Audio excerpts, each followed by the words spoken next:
দর্শকের কথা অনুষ্ঠানে আপনাদের সকলকে আমন্ত্রণ জানাচ্ছি। আজ আমরা যে কন্টেন্টের দর্শকের কমেন্টের উপর আলোচনা করব সেটা গতকালকে আমরা আপ করেছিলাম এবং সেটার শিরোনাম ছিল, আপনারা দেখুন, 5 আগস্ট কি বলবেন শেখ হাসিনা, এবং তারপর সেটা থাম্বনেইলে ছিল যে ভারতের চাণক্য রাজনীতি এবং 2 বছর পর প্রকাশ্যে আসছেন শেখ হাসিনা। মানে 5 তারিখে দিল্লিতে একটা যে সেমিনারের মতো আয়োজন করা হয়েছে, অনুষ্ঠানের মতো আয়োজন করা হয়েছে, সেই অনুষ্ঠানে শেখ হাসিনা ভিডিও উপস্থিতি থাকবে বলে ভারতের একাধিক পত্রিকায়, একাধিক দৈনিকে এই নিউজটা এসেছে। সেই নিউজের উপর ভিত্তি করেই আমরা এই কন্টেন্টটা করেছিলাম।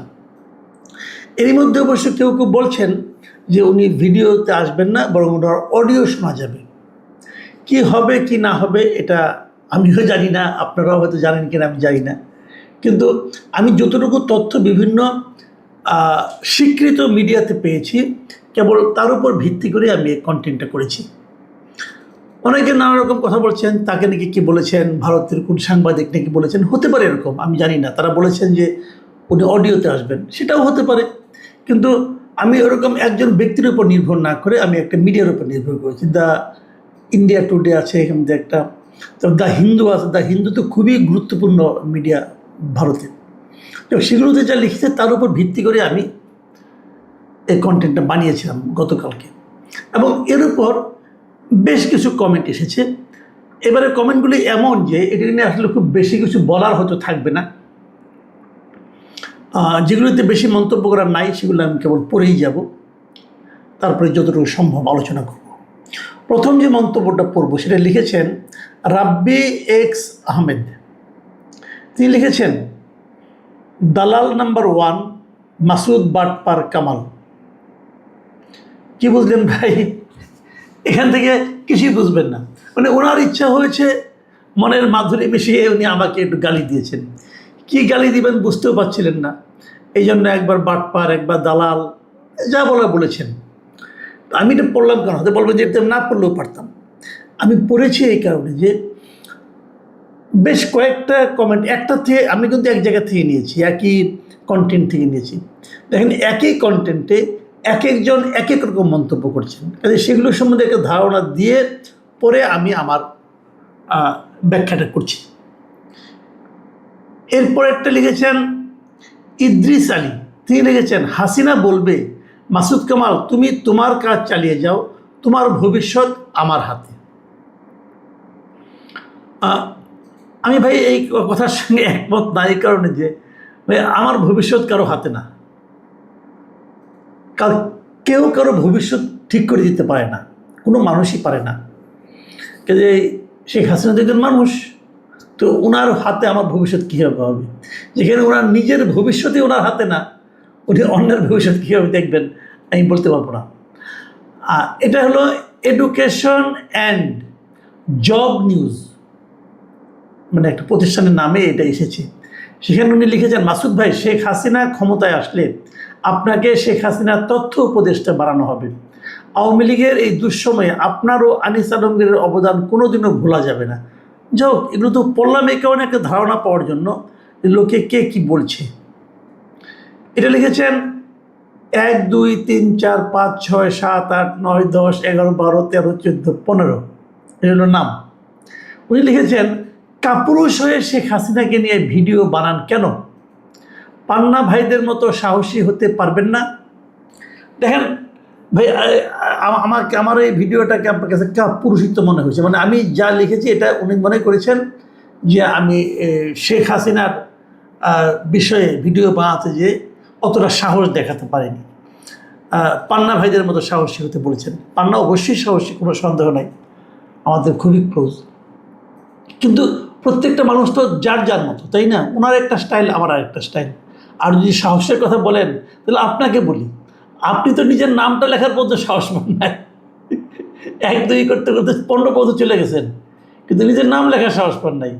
তো আপনার মতো মানে এত সাহসী ব্যক্তি অন্যকে কাপুরুষ অথবা সুপুরুষ বলার কতটুকু যোগ্যতা রাখেন আমি বুঝতে পারছি না।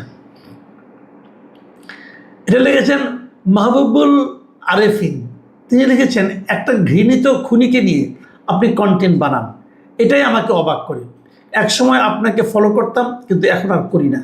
আপনি আসলে কি জিনিস তা ধীরে ধীরে প্রকাশ পাচ্ছে। তবে যে আশায় করছেন তা কোনোদিনই মিটবে না, যদি না আমরা জুলাই 24-এ শহীদদের সাথে বিশ্বাসঘাতকতা করি। আওয়ামী লীগের সময় তারেক জিয়াকে নিয়ে তো এরকম কোনো আলোচনা করেননি। আওয়ামী লীগের সময় তারেক জিয়াকে নিয়ে এই ধরনের আলোচনা করিনি, এটা আপনি কী করে জানলেন? আপনি কি তখন আমার ভিডিও দেখতেন?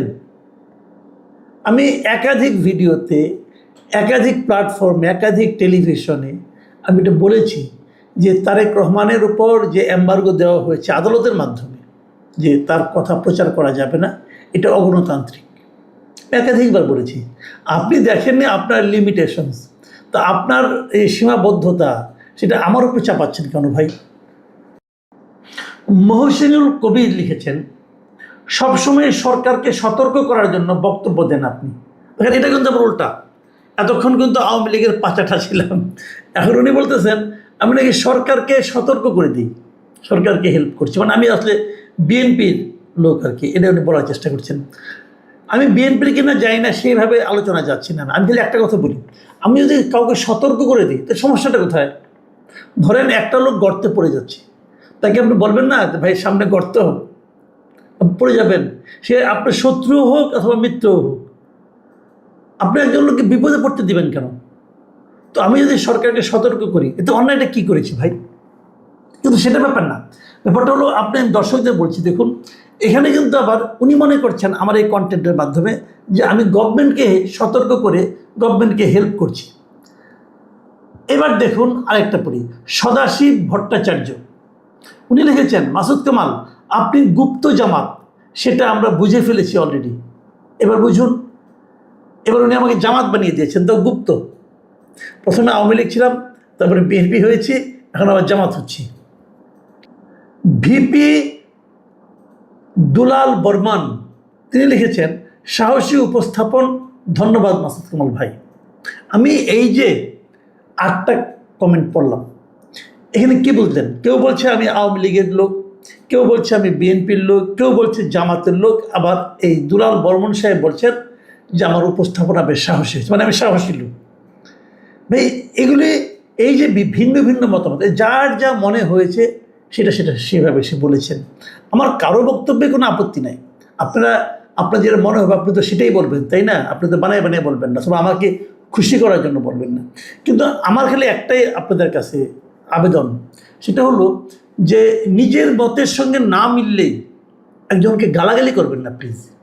আপনি সমালোচনা করুন। যেমন এই যে আমি এতগুলি পড়লাম, এখানে কেউ কিন্তু তাদের বক্তব্যের পেছনে কোনো যুক্তি দেন নাই, সবাই যার যার মতো বলে গেছেন। এটা ওপেন প্ল্যাটফর্ম, বলার অধিকার তো আপনার আছেই। কিন্তু তারপরে আমি রিকোয়েস্ট করবো, যাই বলেন লজিক দিয়ে বলেন, এবং আপনার বক্তব্যের পেছনে দু একটা যুক্তি অথবা উদাহরণ দেন। গোলাম রাব্বি লিখেছেন এবারে মন্তব্যটা, লিখেছেন, এবার মাসুদ কামাল স্যার ভিতরে ভিতরে অনেক খুশি। যাক, এবার আসল কথায় আসি। একটা সরকার বিনা ভোটে 17 বছর ক্ষমতায় থেকে নির্বাচন ব্যবস্থা, বিচার বিভাগ, শিক্ষা, পুলিশ, সেনাবাহিনী, ব্যাংকিং ব্যবস্থা উন্নয়নের নামে লাখ লাখ কোটি টাকা লুটপাট ও পাচার ও গুম খুন সব শেষ। জুলাই আন্দোলনে গণহত্যা করে তার বিচার কার্যকরের মাধ্যমে যদি সাজা না হয়ে আবার এদেশে রাজনীতি করার সুযোগ পায়, তাহলে মনে রাখবেন এদেশে কোনোদিন আর কোনো হত্যার বিচার হবে না। ভাই আমি আপনার সঙ্গে একটা কথা বলি, আমি যে কোনো হত্যারে আমি বিচার চাই। সকল হত্যার বিচার হওয়া উচিত। বিচারে যদি কেউ নির্দোষ হয়, নির্দোষ হবে। এই জুলাই হত্যার সময় যে পুলিশগুলিকে হত্যা করা, সমস্ত পুলিশকে হত্যা করা হয়েছে, আমি তারও বিচার চাই। কারণ পুলিশের জীবনও তো জীবন, সে তো অর্ডার ফলো করেছে। যিনি অর্ডার দিয়েছেন তাকে বিচার করেন। যদি বিচারে প্রমাণ হয় যে ওই পুলিশটাকে হত্যা না করলে এই আন্দোলন সফল হতো না, তাহলে আপনি তার কোনো শাস্তি দেন না। কিন্তু সকল হত্যার বিচার হওয়া উচিত। মাহমুদ মনির লিখেছেন, ভাই লাইভে আসবে তা বলে নাই, ভার্চুয়ালি যোগ দিবে। আগেও একবার ভাষণ দিয়েছিলেন, কিন্তু সেটা রেকর্ড করা ভাষণ ছিল, আর এইবার সরাসরি ফোনে প্রশ্নের উত্তর দিবেন। আমি 99% শিওর তিনি দেখা দিবেন না। উনি যেই দিন দেশের উদ্দেশ্যে রওনা দেবেন সেই দিন দেখা দেবেন। আপনার মতামত ভাই, আমার কিছু বলার নাই। যে আমি আগেই বলেছি, আমি যা কিছু বলেছি ভারতের একটা মিডিয়াকে, একটা না একাধিক মিডিয়া থেকে বলেছি। আপনি আপনার সোর্স কি আমি জানি না। জামিল মাসুদ লিখেছেন, শেখ হাসিনা অডিও বার্তায় কথা বলেন কিন্তু ভিডিওতে তিনি দেখা দেন না কেন? তিনি কি এখন তার মুখ দেখাতে লজ্জা পান? গুড কোশ্চেন, আমি জানি না কীভাবে। হরিপদ লিখেছেন, শ্রদ্ধা বড় ভাই, আপনার কাছে প্রশ্ন, শেখ হাসিনা কি বাংলাদেশে কারো কাছে লিখিত দিয়ে গেছে যে আমি আর জীবনে রাজনীতি করব না? এরকম কোনো দলিল আছে?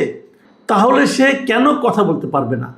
বরং বাংলাদেশ সরকারের উচিত, যেহেতু সে আসতে চাইতেছে, তাকে সার্বিক সহযোগিতা করে নিয়ে এসে আইনের মুখোমুখি করা। হরিপদ সাহেবের সঙ্গে কিন্তু আমি মোটামুটি একমত। মুক্তার হোসেন লিখেছেন, জুলাই আপনাদেরকে কি দিয়েছে একবার সাহস করে বলুন। কোটামুক্ত বাংলাদেশ, দুর্নীতিমুক্ত রাষ্ট্র, শোষণমুক্ত সমাজ, বাক স্বাধীনতা, আইনের শাসন, অর্থনৈতিক মুক্তি, সামাজিক উন্নয়ন, আইন শৃঙ্খলার স্থিতিশীলতা, নিরাপদ জনজীবন, ন্যূনতম মানবাধিকার। কোথায় সেগুলো? যে স্বপ্ন দেখানো হয়েছিল তা আজ কি বাস্তব নাকি শুধুই মিথ্যা আশ্বাসের জাল? দেশ কি এগিয়েছে নাকি পিছিয়ে গেছে? মানুষ কি স্বস্তিতে আছে নাকি আতঙ্কে? চোখ খুলে দেখুন, সত্যটা বুঝুন। সময় এসেছে প্রশ্ন করার, জবাব চাওয়ার, কারণ ইতিহাস কখনো মিথ্যাকে ক্ষমা করে না। স্টেগানোগ্রাফি লিখেছেন, সূর্য যেমন পূর্ব দিকে উঠে পশ্চিম দিকে অস্ত যায়, এটা যেমন সত্য, শেখ হাসিনা আসবেন এবং এই ভঙ্গুর দেশ আবার নতুন করে পুনর্গঠন করবেন, এটাও তেমন সত্য। That is called universal truth.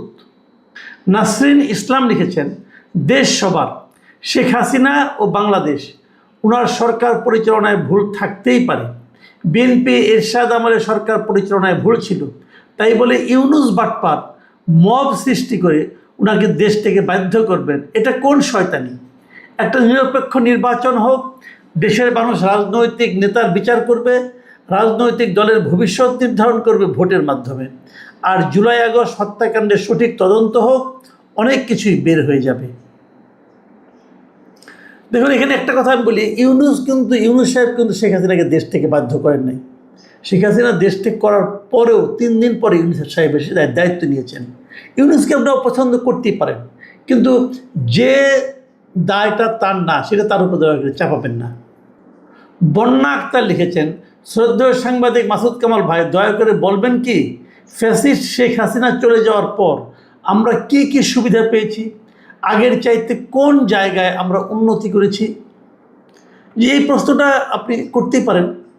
Lucky Begum লিখেছেন, মাসুদ কামাল ভাই, আমার কিছু জানার বিষয় আপনি পরবর্তীতে আলোচনা করবেন।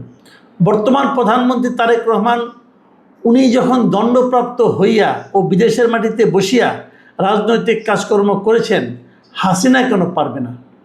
খুব লজিক্যাল একটা প্রশ্ন আপনি করেছেন, কারণ তারেক রহমানের উপরে এই ধরনের একটা আদালতে নিষেধাজ্ঞা ছিল যে ওনার কথা প্রচার করা যাবে না, কিন্তু উনি তো বিদেশে বসে রাজনীতি করেছেন এবং রাজনীতি করে উনি প্রায় প্রতিদিনই ওনার দলের লোকের সঙ্গে জুম মিটিং করেছেন এবং সেই মিটিংয়ের খবরগুলো আমরা বিভিন্ন পত্রপত্রিকায় দেখতে পেয়েছি।